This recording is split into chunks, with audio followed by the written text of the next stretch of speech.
सत्संग की आधी घड़ी तब के वर्ष हजार, तो भी बराबर है नहीं कहे कबीर विचार। तो यहाँ आपसे प्रार्थना की जाती है, जब तक सत्संग चले आप सब चिंताएं और इधर उधर की गल्ला बातें छोड़ के ध्यान से सत्संग सुनो। पुण्यात्माओं, हम अपना पवित्र हिंदू धर्म में जन्म होने के कारण हमने रामायण महाभारत श्री कृष्ण जी की लीला लाखों बार सुनी, लाखों बार दूसरे तक बताई, चर्चा चल रही थी। श्री राम के बारे में, श्री कृष्ण जी के बारे में खूब चर्चाएं करते थे हम, और अच्छी लगती थी क्योंकि हमें भगवान की चाह थी, हम श्रद्धालु थे, हमारे अंदर उस परमात्मा की जगह थी। हम आज भी वैसे ही श्रद्धालु हैं और हमने ऐसी ही क्रिया, ऐसी ही लगन, ऐसी ही श्रद्धा चाहिए। तो इसी प्रकार इस परमेश्वर की जितनी बार भी हम कथा सुने, जितनी बार महिमा को से परिचित हों, उतना ही हमें इंटरेस्ट बढ़ते रहना चाहिए, एक रस बना रहे। श्रद्धा परमात्मा की कथाओं से घटे नहीं, उबे नहीं। जैसे कोई बीमार व्यक्ति होता है, जब वो स्वस्थ होता है तो रोटियां सूखी मिल जाए, भूख लाग रही होता है, सब्जी की भी आवश्यकता महसूस नहीं करता। जब सही भूख लाग रही हो और घर वाले कहें सब्जी बना देते हैं, रोटी तो हैं, तो इन्हों कहे रोटी ये दे दो, मनता है, सब्जी की कोई ज़रूरत नहीं। और हमने देखा कई बार नमक डालकर भी हम रोटी खा गए सूखी, सब्जी की आवश्यकता महसूस नहीं हुई। तो कहने का भाव यह है कि जब स्वस्थ होता है ये शरीर तो हमें भूख प्रॉपरली लगती है, और जब अस्वस्थ हो जाता है, कोई जबर हो जाता है, तो भूख लगनी बंद हो जाती है। वही रोटियां जो दो दो तीन तीन बार खाया करते, एक ग्रास भी मुंह की तरफ नहीं किया जाता, कड़वी लगती है। मनुखा दाख, सेब, संतरे सब कड़वे लगते हैं। अब ना तो किसमिस मनुखा दाख कड़वी, ना रोटी कड़वी। कड़वा कैसे हो गया? वो जो मीठी चीज थी वो कड़वी महसूस क्यों हो रही है? क्योंकि बुखार ने, जवर ने शरीर की व्यवस्था को बिगाड़ दिया, अनियमित कर दिया।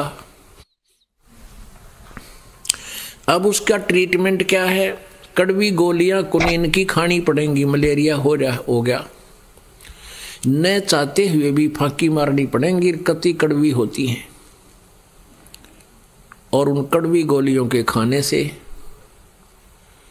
फिर वो जवर कम हो जाता है, फिर धीरे धीरे वही रोटियां, वही मनुखा दाख उतनी ही स्वादिष्ट हो जाती हैं। तुलसी पिछले पाप से हरि चर्चा ना भावे, और जैसे जबर के बेग से भूख विदा हो जावे। और जिन व्यक्तियों को ये परमात्मा की चर्चा जितनी बार भी सुनने को मिलती है उतनी बार ही अच्छी लगती हैं। जैसे इस रोटी सुबह भी खाते हैं, भूख लगी और शाम को भूख नहीं लग रही, रोटियों में रुचि बनी नहीं भोजन में, तो समझो आपका कोई गड़बड़ी होगी, आपका शरीर स्वस्थ नहीं है।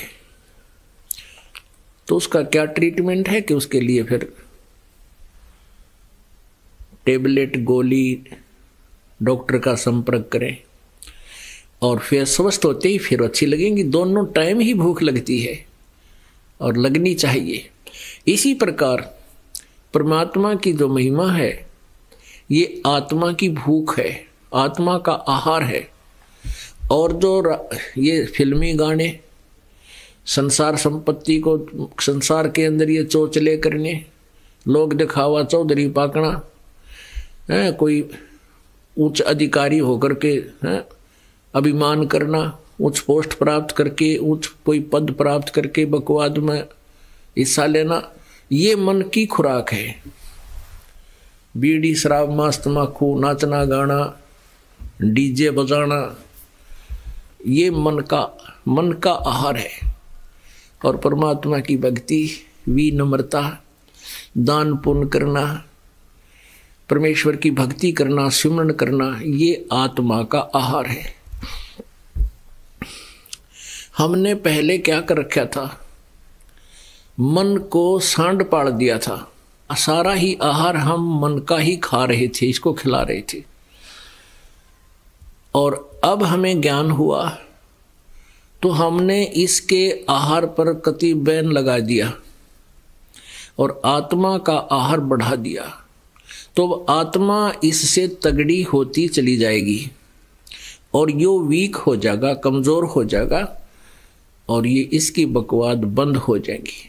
एक समय आदरणीय गरीबदास साहिब जी, जो कि किसान परिवार में जन्मे थे, किसान थे, जाट थे, और उनके कुछ शिष्य भी किसान थे, उनको यही ज्ञान समझाते थे कि भाई जो तुम चोचले करते हो ये मन का आहार है, इसको कम कर दो।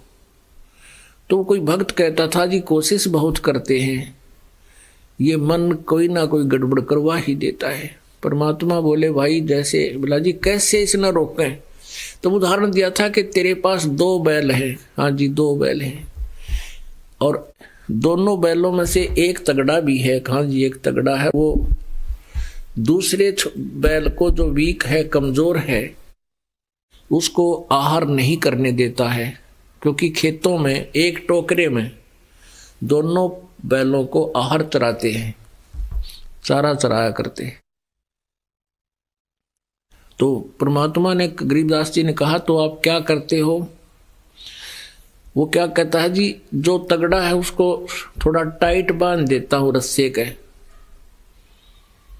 और दूसरा जो कमजोर है उसने लूज छोड़ देता हूं।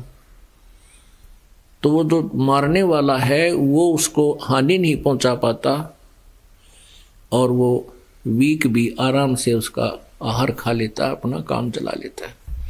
तो गरीबदास साहिब जी ने कहा कि ऐसा ही करो, इस मन रूपी सांड ने थोड़ा सा टाइट बांध दो और इस आत्मा को भक्ति में लगा दो, इसको लूज छोड़ दे।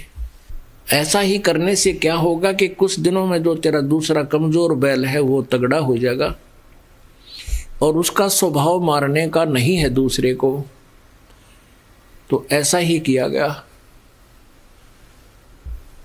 तो पुण्यात्माओं, अब हमने इस मन को टाइट कर लिया थोड़ा और आत्मा का आहार बढ़ा दिया है। अब ये आत्मा इतनी प्रबल हो जाएगी, इसके मन के पंजे टक्कर नहीं दे भैया, इस मन को ये बकवाद नहीं करने दे। और पहले मन इसको डरा धमका के साथ ला ले था। अब हम परमात्मा के ज्ञान से, परमात्मा की ओट में, परमात्मा के सहारे से हम मन के सभी जो चोचले हैं उनको कंट्रोल कर रहे हैं। हम देखा करते थे, गांव में दास का जन्म था, हमने देखा कि हमारी बहन बेटियां, माता, चाची, ताई, कोई भी ऐसा विशेष आडंबर नहीं करा करते जो आजकल चल पड़ा। ओठों को लाल कर लेना, नाखूनों पर पॉलिश लगाना, हाथों में मेहंदी लगाना और 36 पंगे करना, ये पहले बिल्कुल नहीं होता था। अब इस धीरे धीरे अब गाँव में भी ये आग पहुंच गई जो फिल्मों के अंदर देखते हैं। तो ये इस प्रकार की जो बकवादे हैं ये भक्तों के लक्षण नहीं होते। अपने साफ सुथरे कपड़े पहने, मन को स्वच्छ रखे, भगवान की भक्ति में इसको लगाए रखे। तो प्रश्न तो चल रहा है कि वो परमात्मा परमेश्वर कबीर जी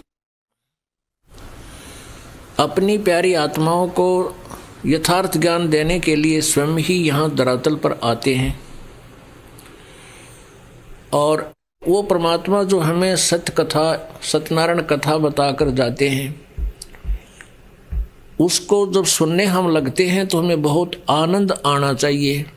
जैसे रामायण महाभारत को हम कितने सुना करते थे, लाखों वर्ष से ये रामायण और लगभग मेरे ख्याल में उस सन 1990 में 89 में इसका नया प्रारूप बना करके एक मॉडर्न टाइप से बनावटी रामलीला बना के और टेलीविजनों पर चली थी। देखे दुनिया कट हो गई थी नो, देखे 1 घंटा सबके में जाम हो जाया करता, नो काम छोड़ छोड़ के खेतों से भाग कर आकर टीवी पर बैठ जाते थे। तो ऐसे हमने परमात्मा की चाह है, ये आत्मा के को तड़फ है, ये रुक नहीं सकती अपने भगवान के बिना। इसने जहाँ भी कोई चर्चा पता लगता है कि वहाँ भगवान मिलेगा, ये वहीं चल पड़ती है और मन इसका साथ देता है, क्योंकि वो गलत साधनाएं होती हैं। मन अर्थात ये काल है, ब्रह्म है, इसको पता है कि ये जिधर जा रही है इधर धक्के खाने दे, इसको मिलना कुछ नहीं, और उसका पूरा सहयोग देता है ये मन। चलते हैं बिल्कुल तगड़ा हो जाएगा और मनमाने 5,000 फुट ऊंचाई पर जा खड़ा करे, उड़ केदारनाथ पर अमरनाथ में, लेना एक न देने दो। और जब ये यहाँ आने लगता है सतलोक आश्रम और इस यथार्थ ज्ञान से जब इसको परिचित कराया जाता है तो अड़ियल घोड़े की तरह चारों पैर गाड़ देने, कति सुनना नहीं चाहता, 36 ऑब्जेक्शन कर देता है। लेकिन परमात्मा के ज्ञान में इतनी प्रबल शक्ति है, जो पुण्यात्मा इस ज्ञान को 2, 4, 10 बार सुन लेगी, किसी भक्त या किसी पुस्तक को पढ़ ले, दास के द्वारा रची हुई जो पुस्तक है, फिर ये आत्मा प्रबल हो जाती है, ये आहार है इसका, फिर ये मन इसको रोक नहीं पाता। ये सत्यनारायण कथा है, जो पुण्यात्मा 2-3 बार इसको पढ़ लेती है तो उसके अंदर एक विशेष पावर आती है भगवान कबीर परमेश्वर की, और साथ में ज्ञान रोशनी हो जाती है। फिर ये दोनों मिलकर के इस मन की नहीं मानते, यहाँ आ ही जाते हैं। तो पुण्यात्मा इस परमेश्वर की यथार्थ यानी सत्यनारायण कथा को लाखों बार सुनोगे तो भी इंटरेस्ट आना चाहिए। सुबह सुनी है, शाम को भी वही चर्चा है, तो आनंदित होना चाहिए। जैसे एक नाम दास आपको देता है, आपको मंत्र जपने के लिए एक मंत्र दिया जाता है, नाम सिमरन करने का, और वो चाहे 1,00,000 बार जाप कर ले उतना ही अच्छा लगता है। ये 2 मंत्र हैं, श्वास उश्वास के ये, और इनको जितना भी जाप करोगे उतना ही आनंद आता है। तो ये आत्मा के स्वस्थ होने की पहचान है। भाई जो गुरु बचन पे डट गे रकट गे फंद 84 के, कट गे फंद 84 के, रकट गे फंद 84 के। भाई जो गुरु बचन पे डट गे रकट गे फंद 84 के। वस्तु मिली ठोर की ठोर, मिट गई मन पापी की दौड़।